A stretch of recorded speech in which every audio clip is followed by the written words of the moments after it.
Hello, hello, hello, everybody. Hey, hey, hey, hey, hey. Hello, hello, hello. Hey, hey, hey. Five, four. Hey, everybody. Welcome to the Santita Jackson Show here on AM 950 Radio, the voice of progressive Minnesota. And I'm joined by many of you from all over the country, indeed, all over the world. And I'm so thankful for the outreach that you have been giving to me. Just continues to increase over time, and I'm so excited about that. Please like and share this show. We've got a lot to talk about today, as we've been talking with the Texas Democrats about their attempt to really rescue the republic and save our the democratic leanings of our government. And we will be talking about that in the next hour because that's very important. Because when they came to Rainbow Push on Saturday, several lawyers showed up. We didn't even know Attorney Terry O'Neill, Attorney Darrell Jones, Dr. David Gibbs, and Attorney Mark Rancher that they were going to be there. But they said we heard that they were going to be here. And just in case the police showed up, the FBI or whoever, we wanted to make sure that their legal flanks were covered. Because we're living in that moment. We've seen a U.S. senator treated like a felon at a Homeland Security briefing that he was escorted into. But I guess because he's a brown skinned Latino, they did not believe that he was a U.S. senator, even as he told them, I'm the senator from your state. So just think about it. Over the past week or so, we've had the Texas Democrats really go against the sitting Republican governor who has decided to do what? Well, he said we're going to have an unprecedented mid-decade redrawing of the congressional district. Then a couple of days later, the president says, no, that's going to happen nationwide. We're going to have a reapportionment, a redrawing of all of the districts under the guise of a census, a U.S. census that takes tens of millions, if not hundreds of millions of dollars to mount. And he's not going to even do it the way that the Constitution tells us to do it. He said, no, only U.S. citizens. That is not what the census is for, but that is something that he is aiming to do. And then he said, okay, then we look up and we have got the U.S. Capitol federalized. Now you have the National Guard, the FBI, and the police patrolling the streets. It just continues to mount. And I think we need to pay attention to this, everybody. There's something that I'm leaving out, but I tell you, we need to pay attention to that. We're going to talk about that today because indeed, I think that this police takeover of Washington is, in their Mayor Muriel Bowser's words, unsettling and unprecedented, but she said it's not surprising. And this is happening supposedly spurred on by a young man who's a former employee of Doge, 19 years of age. He's known as Big Balls, one of these computer geniuses. Well, there was an attempted carjacking. Thankfully, he is all right, but it was 10 people. That's odd to me because I've not heard of 10 people carjacking anyone, Attorney Terry O'Neill. I'm wondering if they knew that he was part of Doge. You in this day, you just have to start thinking. Well, the president said because of this, he decided that we have to clean up crime in D.C. Now, mind you, violent crime has declined 35% as of last year's figures. This declined some more this year. But guess what? Homicides last year were down 32%. Robberies were down, armed robberies were down 39%. Armed carjackings were down 53%. And now, oh, excuse me, that's right. He wants to kick all of the homeless people out of D.C. Where is Mitch Snyder when we need him, Terry O'Neill? Wow. He was the great activist who put his life on the line. And he gave his life over to the least of these, the homeless. And we think of Mitch Snyder today. Thank God for him. Thank God for him. And we think of Marion Barry. Because on their watch, there would have been a fight. You have to think about the military parade, the 4th of July weekend. in which people said they felt intimidated because you had the military planes swooping down low on Washington, D.C. I mean, all this is happening in D.C. Where is Dwight David Eisenhower, the president who said the military industrial complex, you better watch this. Materially and spiritually, this will change who we are supposed to be. And here we are. This is how we make our money off of war. Think about that. Think about that. So I wanted to bring on this panel to talk about this because we've got all of these pieces removing Americans as if they are vermin. These are human beings. Many of them are veterans and just people who have fallen on hard times. DC is one of the most expensive cities to live in. More and more American cities, most Americans who work in a city cannot afford to rent a home in that said town if you just have the average working job. So it is in that context that we frame this discussion today as we look at really the federalizing of Washington, D.C., which has more than 700,000 residents, most of whom are native to D.C., or certainly they live there, but they don't have full citizenship. So we need to talk about this and understand where we are. Attorney Mark Fancher, brilliant civil libertarian, Attorney Darrell Jones, chair of the Transformative Justice Coalition. I know you all will be talking about this on your show on WOLDC on Tuesday, later on today at 12 noon Eastern Standard Time. Please check them out. Attorney Terry O'Neill, President Emeritus of the National Organization of Women. But I'm going to start with you, Dr. David Gibbs. I know you only have a few minutes to weigh in on this. So before you have to leave, what do you make of this? Because I just see like a steady stream. It seems like Trump is looking for some kind of pretext to sort of create a crime scare and also to engage in more militarization of policing and to undermine the independence, what little independence it has, of Washington, D.C. Washington, D.C. is, in a certain sense, you might say, the last colony. You have 750,000 people living there with no representation in Congress. They never had representation in Congress, or no significant. I mean, they have a non-voting member, but that's about it. It's always been a rather disgraceful situation, and what little independence they have, Trump evidently wants to undermine that, and also just wants to have a crime scare and excuse to put, more military personnel on the streets, beginning in D.C., perhaps as a test case for other cities, maybe especially Democratic-controlled cities. There's a tremendous partisanship in Trump that's extraordinary, goes beyond other presidents. As far as I can tell, there's no real crime crisis. I mean, U.S. has higher crime than other countries in general. There's no doubt about that. We have a very serious homelessness problem in general. But let me say that a couple of things is that crime is nowhere near what it was, let's say, 30 years ago. It's gone down in the United States overall, significantly, especially violent crime. I'm not aware there's any significant uptick in crime in D.C. A few, just anecdotally. I was in Washington just a couple of days ago, and I was very impressed by the fact that it felt very secure, much more secure than when I lived there in the 70s and 80s, when it really was much more of a crime problem then than there is now. It felt really relatively safe to me, and I took public transportation all over the city. The homelessness there is nowhere near what it is in the West Coast where I live, nowhere near what it is in Tucson, Arizona, my hometown. Just outside of my house this morning, there was a homeless encampment. You don't really have that in D.C., not on that scale as we have here. For some reason, it's much worse in the West than in the East. But I think Trump is mostly, I'm not saying he's making it up completely. Obviously, there are social problems in D.C., I'm sure. There's crime in D.C., but the idea that there's a crisis, it just seems like it's a fabrication.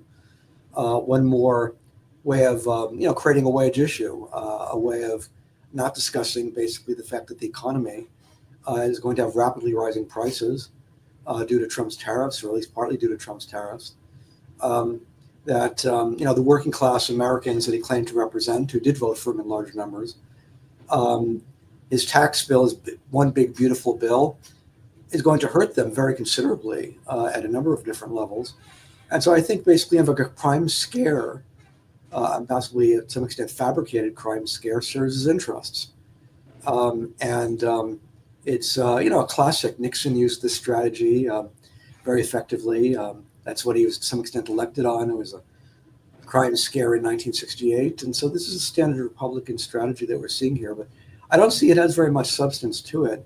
Um, there is, as a general point, we do have quite a crime problem, including violent crime problem. It's higher than almost any industrialized country, even though it's gone down. A lot of that could be corrected or at least reduced if we would have a real gun control measure here, try and control particularly automatic weapons and maybe privately held handguns. That would be a great idea. Every other industrialized country in the world does this except us. And so it should come as no surprise. We have a lot of gun violence. Surprise, surprise. But there's a tremendous political barrier to doing anything about that. In the absence of that, we will continue to have a higher violent crime rate than other rich countries. But again, what Trump is doing does nothing to correct that. It's not going to have any impact. So to me, that just seems like a very cynical political move on his part. So that's my take on it. Well, I'm wondering, in Washington, D.C., this is a place where we gather to have lots of marches. And I'm wondering the impact that this will have on that. I mean, this is the seat of our government, and you go there to express grievance, Attorney Terry O'Neill. But with the FBI, the National Guard, and the police, and the Capitol Hill police, by the way, what kind of atmosphere is being created here? Terry, you're going to have to unmute. Yeah. Thank you. Sorry, Santita. Yeah. No, exactly. I mean, this is kind of what a police state looks like. It's what an authoritarian regime does. I think it's very significant that Trump is mobilizing military personnel both in Los Angeles and in DC. Just if your readers don't know, the white population in Los Angeles is just 30%. The white population in DC is 38%. So he's going after cities where the majority of the population are people of color. And that I mention that because I think it's extremely important to understand how MAGA, the Republicans are MAGA, there's no difference between them. And they are working very, very hard to turn us against each other on the basis of race. So you have Trump coming in and saying, oh, DC is full of crime. We know that that's a dog whistle for it's full of people of color. He goes into Los Angeles. He says the same thing. But what they're really doing is using MAGA bullies to enact the agenda of the billionaires that MAGA works for. Right. So that this whole Project 2025 is a project of privatizing America. Privatizing really everything that America does. And when they want to undo Medicaid and Medicare, privatize healthcare 100%. As we know, what that means is that people will die preventable deaths from lack of access to healthcare. They want to privatize Social Security. They're absolutely on the road to doing that. They want to privatize all of employment. They don't want any unions involved to be able to protect workers. They're working to make sure that workers have virtually no rights whatsoever. And using the military to implement this Project 2025 agenda is a very important part of what we're doing. Now, remember the phrase, first they came for whoever. In Germany, first they came for the trade unionists. And then they came for the LGBT community, and then they came for the Jews. It was not the Jews first that were targeted. And so when a fascist regime or an authoritarian regime like the one that's in power in the US right now, when they go piece by piece by piece, taking one community and then another community and another community, we need to understand that no communities are safe in this country while this regime is in power and continuing to consolidate its power and push forward with the accomplishment of Project 2025's massive racist, patriarchal, capitalist takeover of the country for the benefit of billionaires and to the detriment of all of us. Well, Attorney Mark Fancher, what is your take on this? There has been so much talk recently about the possibility of Trump transforming himself into a dictator, you know, establishing a fascist state. And I think that really collectively we have to move beyond that way of thinking and just acknowledge that he's already there. And that I think the reluctance to acknowledge that has been based on the fact that pretty much everything that he has done is illegal. And I think that there has been a presumption that because it's still illegal, that we're not quite at the point of dictatorship. And that somehow all of these things that he's doing will be put in check by the courts or Congress or somebody else. But it's pretty clear now, if it hasn't been for a while, that his mode of operation is to just do stuff. And it will be challenged. I mean, people are in the position to litigate all of the things that he does. But by the time there's a resolution by the courts, he's already moved on to other things. So he is in the position of pretty much doing anything he wants, using the machinery of state to accomplish anything that's on his agenda. He just goes ahead and does it. And at some point, long after the issue has become moot, that's when we finally get a ruling. But he's moved on well beyond wherever it is that he was, on to the next thing.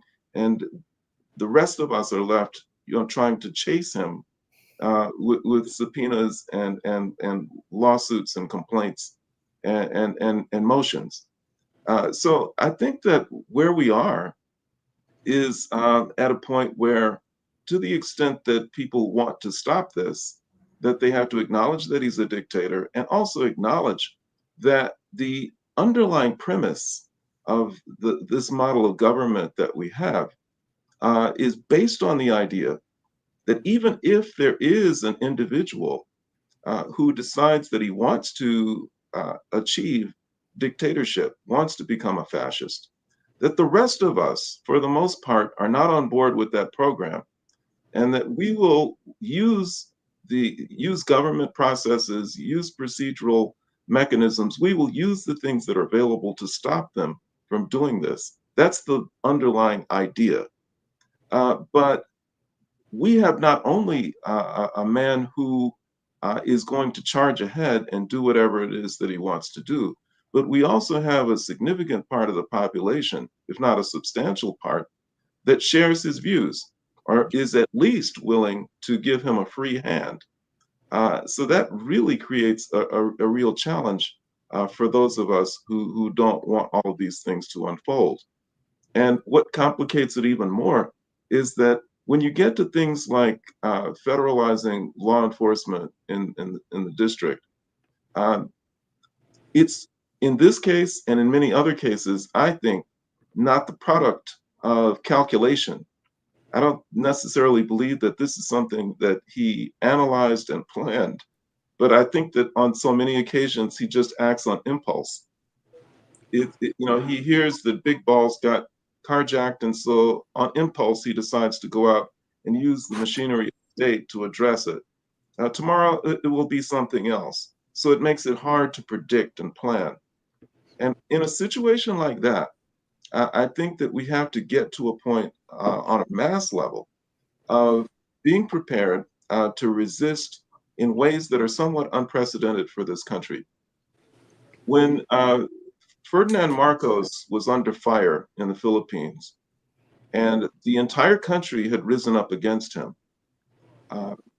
When the final showdown came, the crowds and the throngs of people surged toward his castle, and lined up in front of it were armed troops with rifles that were aimed at the crowd. As they surged forward, at the last minute, the troops just dropped their weapons and joined in with the crowd. Hmm. I think that's where we are. That we have to, at people who are in these positions where they're doing the dirty work for Trump, have to make a commitment to themselves and to the rest of us to not cooperate. Mhm. And I think that, especially when you've got National Guard troops who are being called upon to patrol the streets of District of Columbia, these are not soldiers who are locked away on bases. These are people who have one foot in the military and one foot in the everyday community life of wherever it is that they live. They still have a feeling for a connection with the everyday life and the desires and the wishes of everyday people. And it's those kind of people who I think ultimately will have to decide to bite the bullet and just say, yeah, I'm ordered to do this, but I'm not going to do it. And I think that's a very radical place for us to be. It's an unprecedented place for us to be, but I think that's where we are because nothing else is going to stop him. The courts aren't going to stop him. Congress isn't going to stop him. The only thing that's going to stop him at this point is physical non-cooperation and non-collaboration by the people of this country. And I wonder about that because the point that you make about the National Guard, these are people from the neighborhood. And that becomes, I think that was one of the challenges that AFRICOM was going to have. For example, in Africa, Mark, you get over there and you see people look just like you. That's a whole different kettle of fish, particularly given our history of colonialism and the slavery and the oppression that has come from that.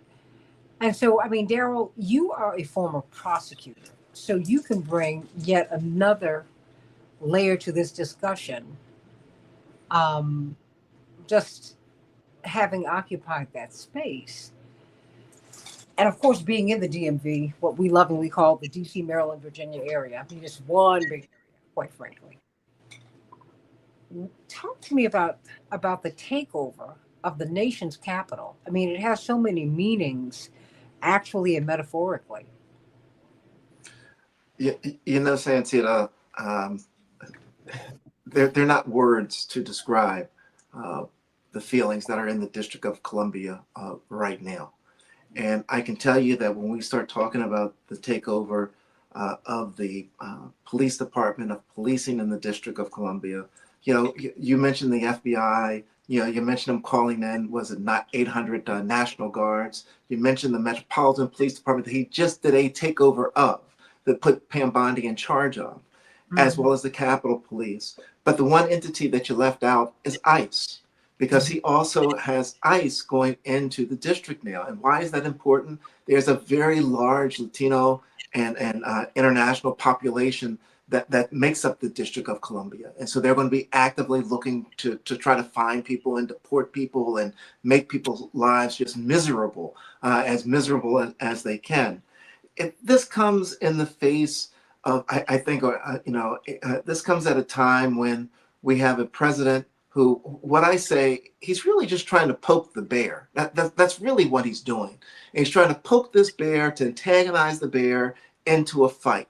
And if and when the residents of DC come out and they're angry and they're in the streets, then you're going to see all of this declaration of martial law. Then you're going to say, bring in all the National Guards, bring in all the FBI. We need everybody on the streets to put this down, to put this demonstration down. That's the situation that I believe is being set up by the president right now. When I sit back and I look at this, and he talks about DC being a sanctuary city and trying to take issue with that, and all the other areas they saw, crime is going down in the district. So he's using a false pretense when he talks about this was really about crime. That's not what it's about. It's about trying to antagonize and upset the citizens of the district such that he can go ahead and with his plan of militarization and try to take over the District of Columbia in all of its form and all of its fashion. I'm a big fan of Muriel Bowser. I always have been a very strong supporter of hers. When she took a step back with the Black Lives Matter Plaza and said that I'm going to remove it, I'm going to take a knee on this to what President Trump is asking for. That to me was a sign that you're not ready to fight. You're not going to be in this fight. And the question now, It's frozen. as a result of her doing that, a lot of the citizens said, we don't take a knee to this guy.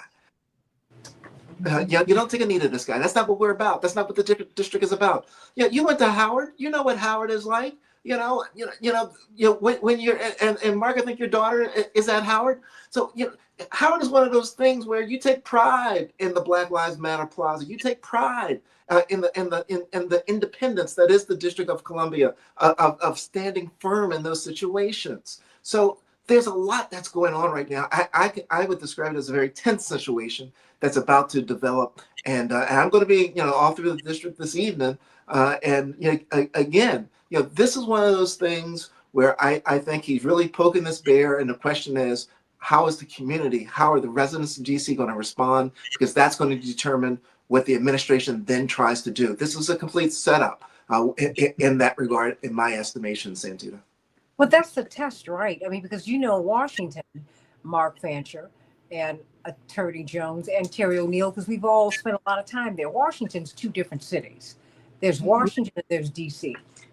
Okay. DC is where Marion Barry was from. Mm-hmm. It's not the bourgeoisie. There's 16th Street. There's a black bourgeoisie, which is very, very real, which is Howard, and Howard's at the center of that. And Howard also has a lot of different factions on that campus too. Mm-hmm.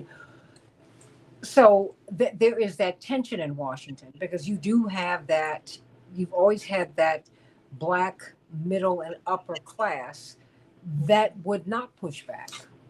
Let us be clear, Marion Barry was a different kind of, he was SNCC. He was from the streets, and he brought a style of leadership that rankled the black middle class in Washington, D.C. They couldn't stand him.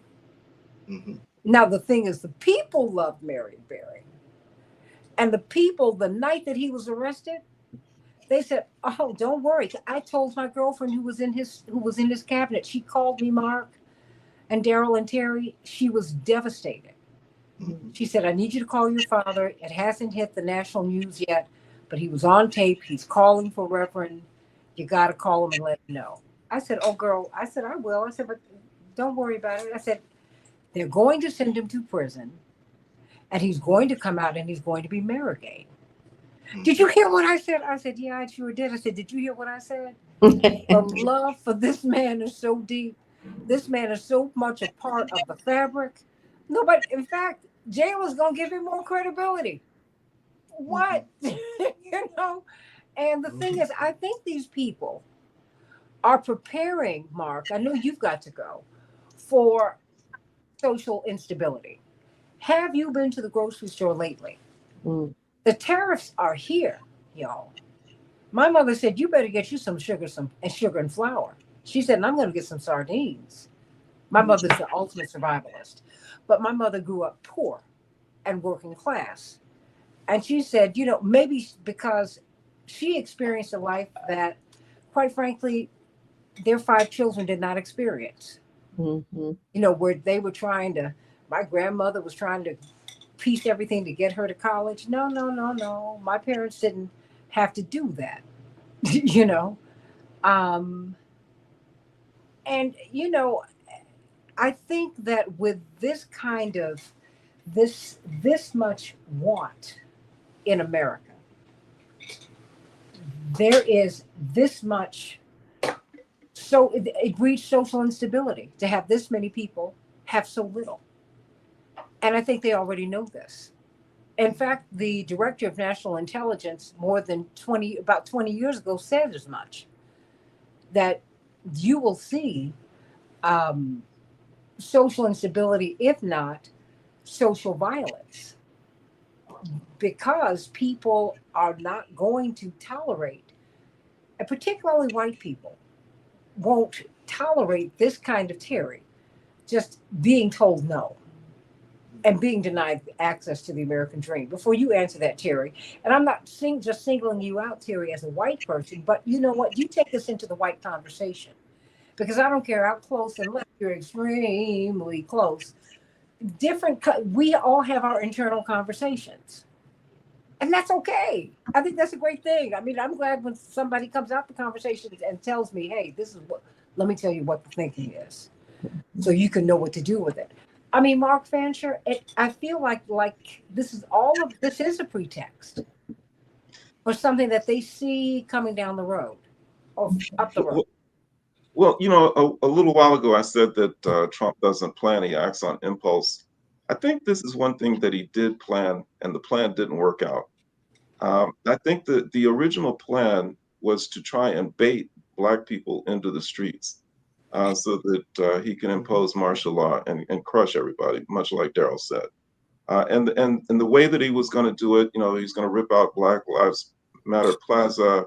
He was going to take the images of Black history out of the Pentagon, threaten to close down the African American Museum. All of the things that he thought that people would be really insulted by, and would prompt them, would move them to come out into the streets and start demonstrating. He wasn't even anticipating a violent demonstration. He just wanted people to come out into the streets so that he could send the troops after them and wipe out a lot of Black people, much to the delight of his base. But I'm always proud of my people, always proud of them. Sometimes their analysis is not quite what I think it should be, but when it comes down to the really critical questions Yes. about how do we deal with this situation, they're Mhm. always on point. And everybody was aware of what he was doing. And nobody went out into the streets. I mean, even with the massive demonstrations that they had just a couple of months ago, the word went out: don't go out in the street, don't go out in the street. And a Yeah. lot of people were criticizing Black people for not showing up for that, but that was because they knew exactly what this man was about. And I think that his dilemma is that while his plan was to use the military against Black people, if he's not thinking about it, he really needs to start thinking about how he's going to use them against angry white workers. Because the worst thing that can happen for him is that his base determines that he has betrayed them. And we have seen what they can do on January 6th. And if they redirect the focus to the White House, uh, the man has a lot of headaches that he's going to have to deal with. And I think that part of his panic and his frustration in this period is due to the fact that he's doing things that MAGA doesn't like. Things are not working out in the way that he wants them to work out with respect to the economy. Epstein, that issue just won't go away. And Well, wait, but hold that, Mark, because I was watching CNN, Mark, Terry, and Daryl this morning, and they were trying to act. They were saying, well, we've done the polling, and now Americans don't care about it. I said, I don't know who you've talked to. Everybody cares about sex trafficking. Are you for real? And wait a minute, and these are white women and their families who will not go away. Stop. Not to mention the fact that when you start looking at his other activities, these, who is he working for? How is it that he was allowed to get away with so much? And to what end? Because he was working with the most powerful people. Did his actions compromise our national security? Terry, people are asking those questions. They're not going away. I mean, Mark, people, so I think he's already lost that one. I mean, because he keeps trying to shift the conversation. He says, oh, you all still talking about Epstein? Yeah, people are. And he cannot make the people who voted for him, believing that he was going to institute some change, he can't make them go away, and he can't make them shut up, Mark. That's not going to work. So I mean, so what do you game this out to me? I mean, before you go, where do you see this going? I think we're in for a period of great upheaval and chaos. I think that, as I mentioned before, I think communities of color may be sitting on the sidelines watching it all and eating popcorn ultimately. But I do think that he's got some very angry white workers that are in the making. I mean, because he's on a very short leash. I don't know how my name got on a solicitation list for an extreme right-wing cause. But I got an email last night from an institution that prides itself on being a good, upstanding right-wing Christian organization, talking about how the radical left is trying to prevent the president from carrying out an agenda that the vast majority of people want him to pursue. And just for kicks, I responded, and I won't tell you everything I said, but I did point out that this is presumably a religious institution that's sponsoring this solicitation. And I said, you look at this individual that you support. He's vile, corrupt, misogynistic, racist. He does everything that Jesus would never do. Everything he does is the direct opposite of what God wants. And I asked the question, what kind of people are you that you would support such a person? And I think that that's the question that many, particularly people who are religious, have been asking themselves about this individual, but they've been rationalizing it and justifying it with the belief and the hope that ultimately, even though he's a vile person, that he's going to bring about results that they have wanted. When he doesn't deliver those results, watch out. Terry, I think he's going to have to watch out. Mark, from your mouth to God's ear. It's possible. I think it's possible. One other thing, the betrayal of white men and white women by right-wing forces that have an agenda. They're whipping up, the racism and especially and the misogyny of white men. They whip that up for their own separate agenda. That happens. If you all remember, do you remember the Promise Keepers? Oh, yeah. Sold to white men and white women as this vehicle for allowing white men to express themselves emotionally, a safe space where white dudes could not, be where masculinity in the form of harsh, hard, unemotional sort of personas didn't apply. White guys could cry together. That was how it was promoted. The actual agenda behind it was an anti-woman, anti-health care for women move and anti-divorce and no fault divorce. The idea was to not allow women to leave their marriages, even if they felt that their lives were in danger or their physical health was in danger. So that was the actual agenda behind the Promise Keepers. When the actual agenda was made clear, the Promise Keepers just collapsed on itself. All these white guys said, oh no, if this is political, if this is a different agenda, then what is it? I'm out. And in fact, it was revealed what the real agenda was. And most of the men backed out and said, no, we're not interested. There was a core of people who do believe in subjugating women on religious grounds, but very small. So my point is, Mark Fancher, I'm hoping there are actual examples in history that would support what he's saying, is that the MAGA base believes that Trump will improve their economic picture.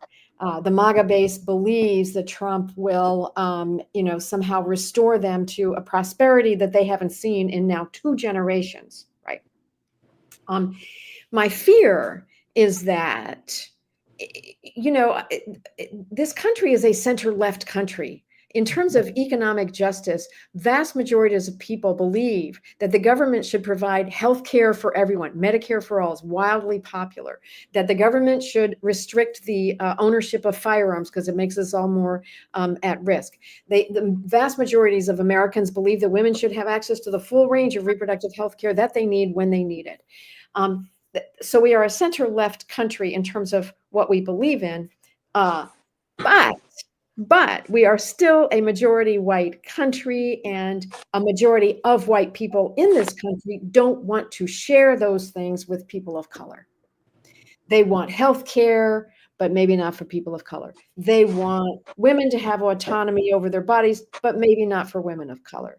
they want a fair wage. They want to be able to work 40 hours a week and pay the mortgage and pay for their kids' college education and save for their own retirement on 40 hours a week. They want that, but maybe not for people of color. So that is a huge challenge that we face on the left. We already have people wanting these leftist economic policies. What we need to do is pull a majority of white people into supporting those very same economic and social policies for people who are not white. This country has never achieved that.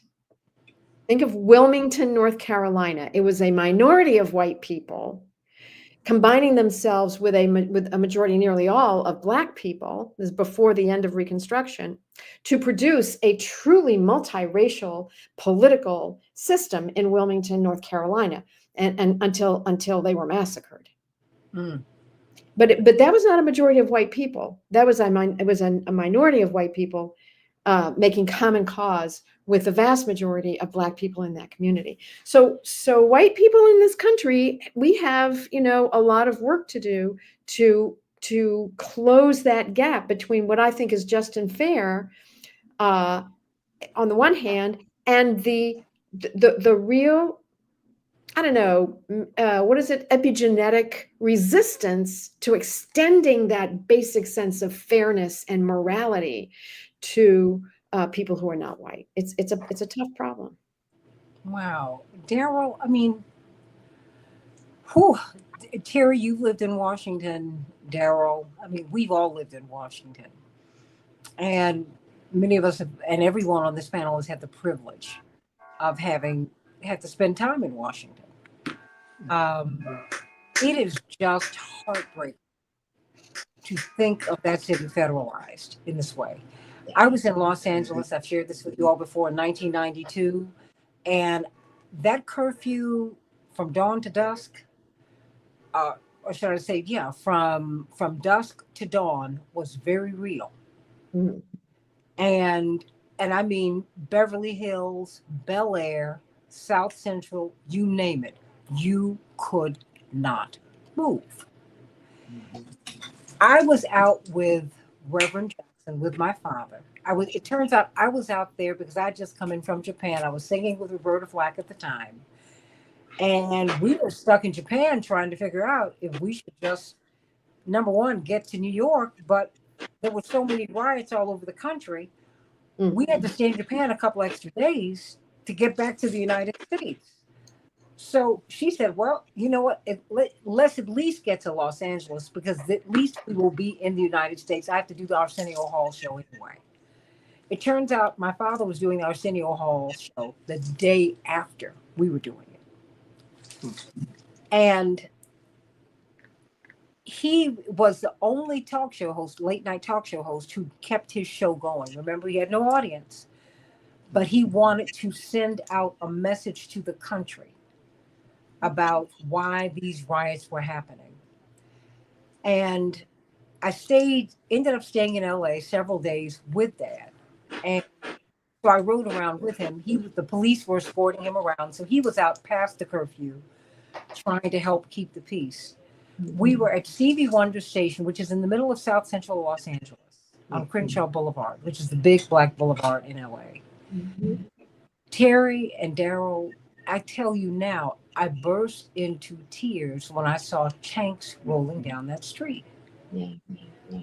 I spent a lot of time out of this country, and not just like a day or two, but like months at a time. Starting when I was about 14, my parents wanted us to see the world. So I've been places where I've had to live for 3, 4, 5 months at a time. I never thought I would see tanks rolling down our streets. There's so much as an American that as Americans we take for granted. Including being able to govern democratically. We are a republic, which means we are not a monarchy. We moved from a constitutional monarchy to a constitutional republic that has democratic elements, and we try to expand those elements all the time.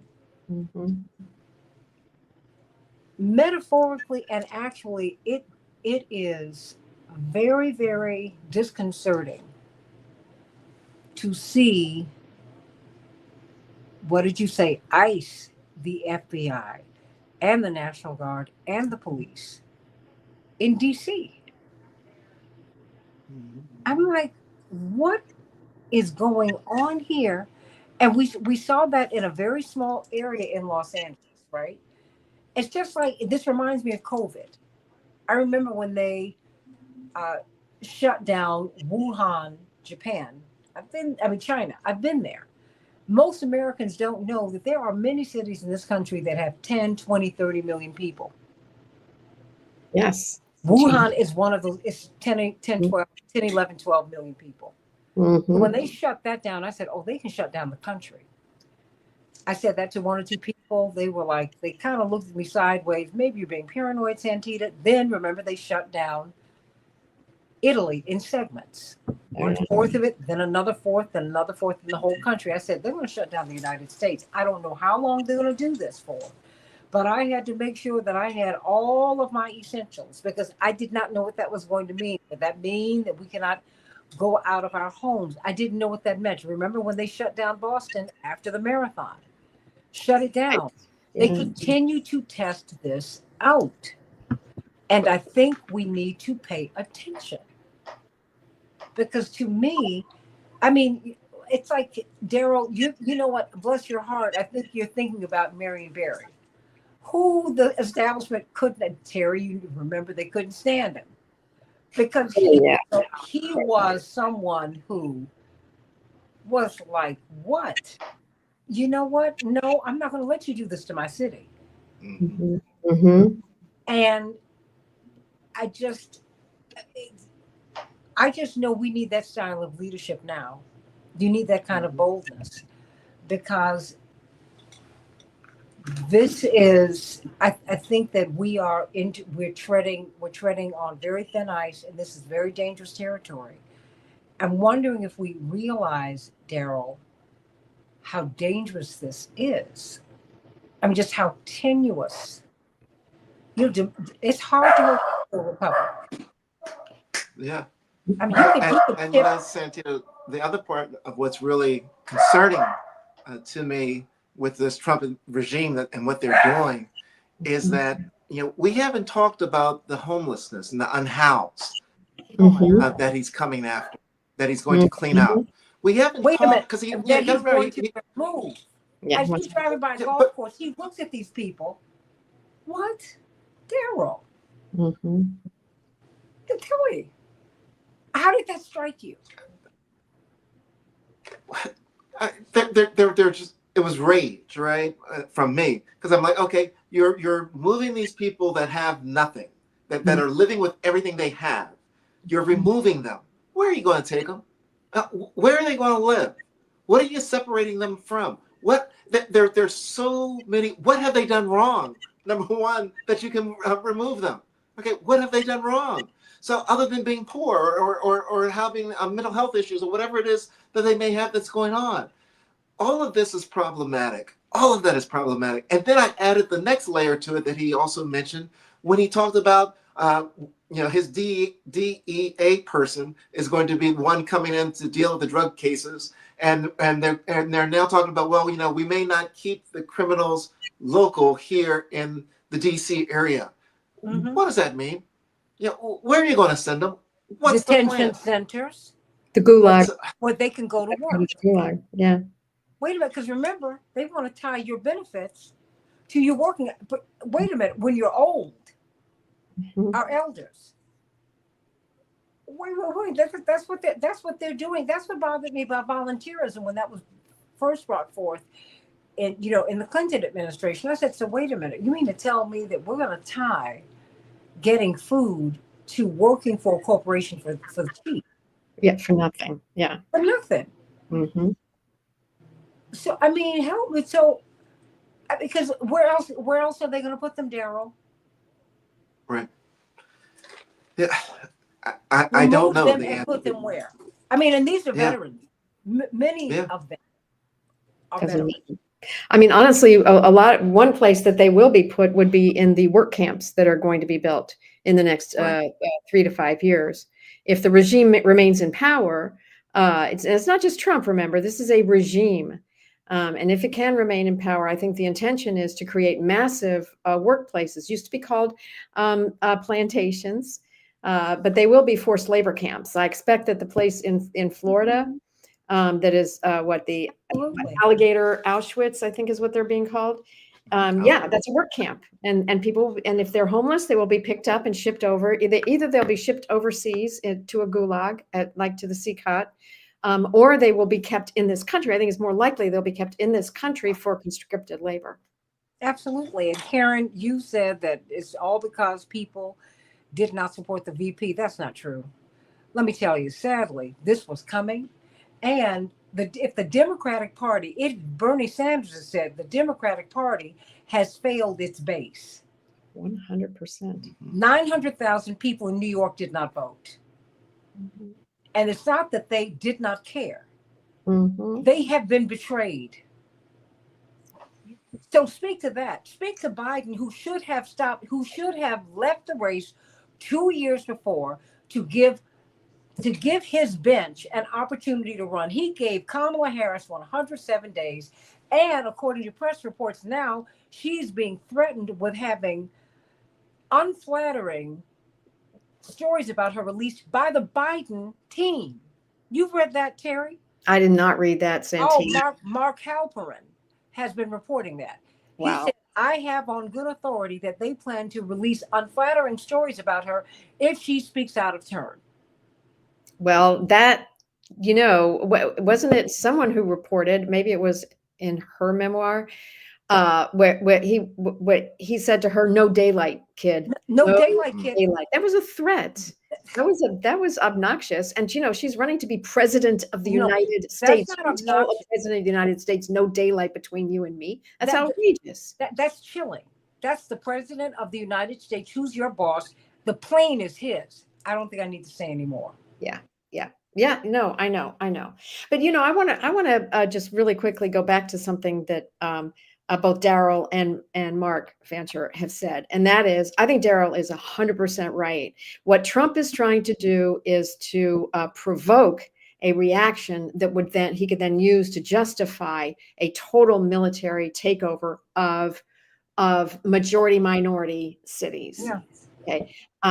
And Mark Fancher mentioned this, but I think it bears really lifting up, and that is the best, or at least a very good response to that, would not so much be shaking our fists out in the streets and shaking our fists. It would really be just refusing to comply. Yeah. Stay home. There's an ongoing boycott against Target right now, and it is a word of mouth boycott. Don't shop at Target. They have absolutely betrayed their African American customers and their African American vendors, the small businesses that they stabbed in the back. And what does it take to not shop at Target? You don't go out in the street and shake your fist at it. You just refuse to go there. So I think that the strategy of refusing to go there, don't ride the bus in Montgomery, don't go to Target, do not comply with what these people want. Start building our own mutual aid capacities, right? Begin building community centers that we run for the benefit of the community. It has to be hyper local. It's a lot of work, but I think it's a really, really positive and probably the safest response to a militarized regime that we're now living in. Nonviolent resistance is the way. And I'm so glad that you joined us. Hope you're still here. You said, is Trump going to succeed in bringing marijuana off the streets and into the empty shops? No. You have to follow the money. Honestly, who is making the money? Because I tell you what, many Black people who want to sell cannabis cannot get licensed. Yes. So follow the money. Follow the money. And you have people who are still sitting in prison for selling, a small amount. But these young wind-up entrepreneurs out west are able to get shops. and sell it and make a lot of money. So the whole system is just off, and it's just off. And we have to make some decisions about really the kind of who just the kind of country that we want. What it is that we need. Really, we're going to be talking with Texas State Representative Ron Reynolds in just a few minutes, and Attorney Susan Zesh. She's one of the attorneys who showed up at Push, showed up and showed out. She just showed up and said, "Hey, just in case, there are some arrests today. We're here and we're ready."